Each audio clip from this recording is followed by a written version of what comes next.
रोजच्या नवीन घडामोडी बघत रहा आपल्या पुष्पावंती न्यूज चॅनलवर। आजच आपल्या चॅनलला लाईक करा, शेअर करा, सबस्क्राइब करा, बेल आयकॉन प्रेस करा।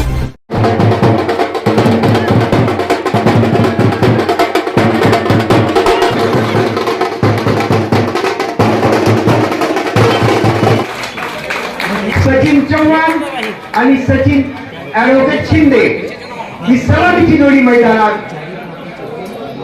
मैं जाऊँ क्या? ठीक है, मैं फोन लगा फिर मैं बाइक लेके आ जाऊँ।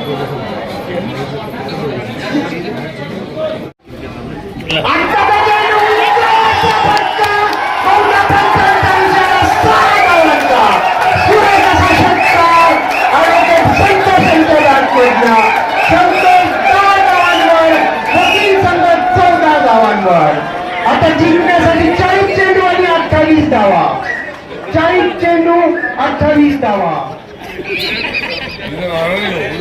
आता मोहम्मद हनीफ स्वतःचं पहिलं आणि सामन्यामधलं दुसरं षटक टाकताय। वकील संघासाठी जिंकण्यासाठी 42 चेंडू आणि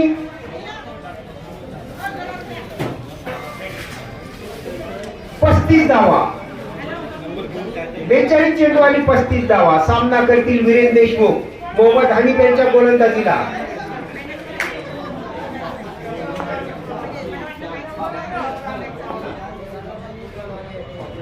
आत्ताचा चेंडू सुरेख तिथे 2 क्षेत्ररक्षण दरम्यान सुंदर क्षेत्ररक्षण आणि एकच धाव वीरेंद्र देशमुख यांना। वीरेंद्र देशमुख 2 धावांवर, वकील संघ 8 धावांवर, 8 धावा 1 गडी बाद।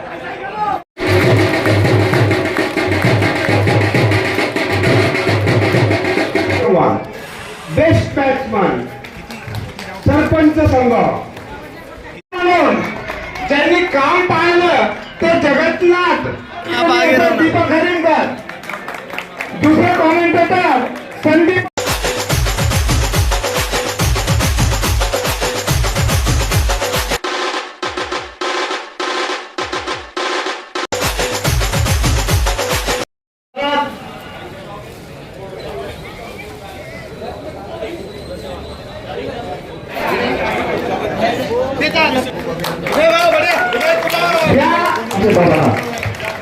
यानंतर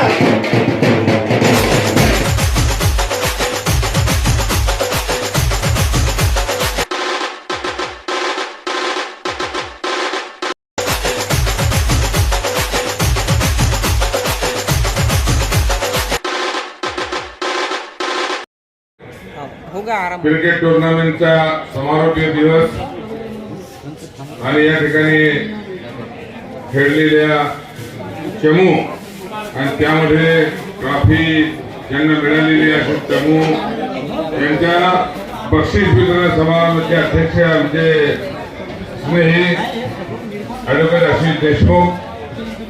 खरं तर उशीर खूप झाला आहे आणि 4-4 वेळ सर्वांचे नाव या ठिकाणी गेलेले आहे, म्हणून सर्व बाकीचे नावं मी सांगत नाही। या ठिकाणी बसलेले सर्व मान्यवर, खरं तर भाषणाची आवश्यकता नाही आहे, परंतु एखादा उत्कृष्ट कार्यक्रम कोणी आयोजित केला असेल तर त्या लोकांच्या संबंधामध्ये किंवा त्यांना प्रोत्साहन मिळण्यासाठी किंवा अशाच प्रकारच्या बाकीचे मंडळी जे आहेत त्यांना असे कार्यक्रम आयोजित करण्यासाठी प्रोत्साहन मिळाला पाहिजे। यासाठी 2 शब्द या ठिकाणी बोलणं आवश्यक आहे, बोललं गेलं पाहिजे।